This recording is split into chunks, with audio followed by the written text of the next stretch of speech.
What's up, guys? It's Painters Gaming here, and I'm just here to share a few tips on how to survive World War Z HORDE mode. The first thing is you need to loot the area. You need to search for med kits, equipment bags. You also memorize the spot where breaching charges spawn.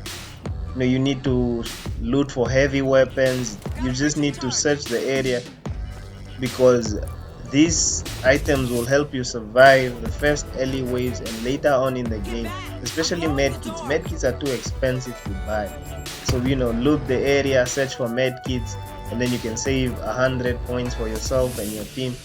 And then you also look for equipment bags. Equipment bags are easy to find. They are almost all over the map. You also have to search for heavy weapons. Heavy weapons are very useful when it comes to huge wave. They can help you out, so you have to search for them. Don't buy them. Do not buy med kits. Just loot the whole area, search for them, you will find them. And the second tip is how you set up your defenses when you're in the hangar. I think the most underrated thing, and I think the most important defense kit, is the electric grid, just because it can do a lot of damage, and at the same time it can stop a lot of zombies from moving forward or moving towards you. And at the same time it can buy you some time for you to kill them and to reduce the size of the wave. After that, and below the right platform, I think you should have an electric grid, because they usually enter and then they go through that platform. If you have an exterminator on the team, you should plant a lot of claymores that set the area on fire, just because if the area is on fire, a lot of zombies catch the fire and then they cannot just proceed. If you have a lot of money to spare, I think you can also get some barbed wire, just because although they don't kill, they can stop and they can buy you a lot of time. Second thing is, I recommend you build a gate on the right side of the hangar, the upper platform, just because there are times when they spawn a lot of zombies. It has 3-4 places where zombies spawn, and they can come in a very huge wave. And I think having a gate there and even an auto turret that you can use to protect it can help you, and it can buy you some time.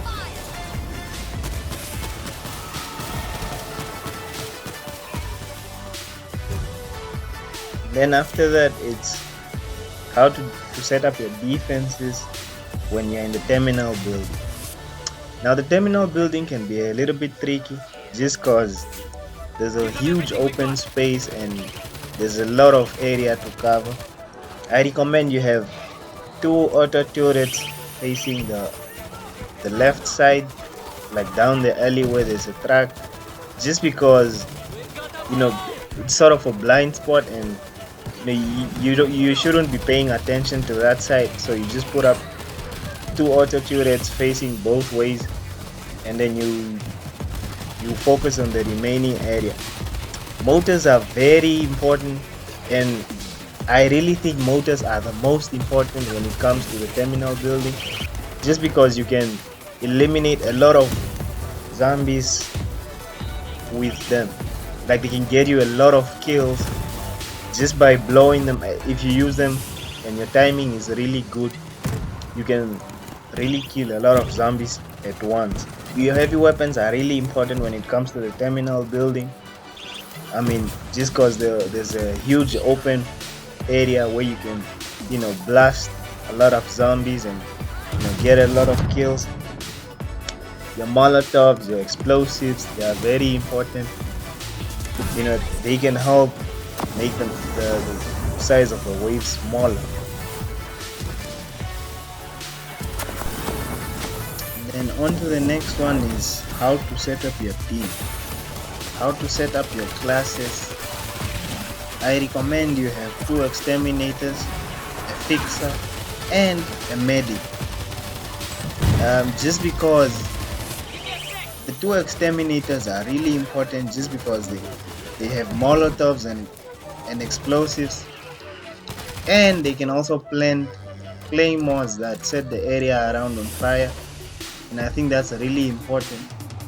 And they also have the ability or the perk whereby they can sort of duplicate defense kits, sort of a buy one and then get one free type of thing. And I think it's very crucial later on after the 20th wave, when the number of points you earn after every wave become limited. The second one is a fixer, just because they can provide the whole team with ammo, which is very important, just because you won't spend money or points on ammo. And then fixers also have the ability, to increase everyone's ammo capacity by 10%, and I think that's very crucial. It just saves you a few seconds instead of reloading. You have some ammo left. And then the last one, I recommend either you have a medic on the team, or if you prefer a Hellraiser. I prefer a medic, just because a medic can keep the team on their feet when it becomes very, very hard, just because they can use a stem pistol to boost everyone and get them back to their feet even when they are pinned down, without having to go right next to them to revive them. They can do it from a distance. And then the Hellraiser, I think the Hellraiser is just sort of a demolition expert. And if you have a demolition expert with you, when it comes to big waves, especially the terminal area, Molotov cocktails, mortars, that's what the Hellraiser specializes in. But personally, I wouldn't recommend it. I prefer having a medic on the team, maxed out, just because they have a lot to offer. They can boost everyone. And then the last one is gameplay. I think it's a thing of every member on the team has to stick to what they are best at, or what their class offers the best.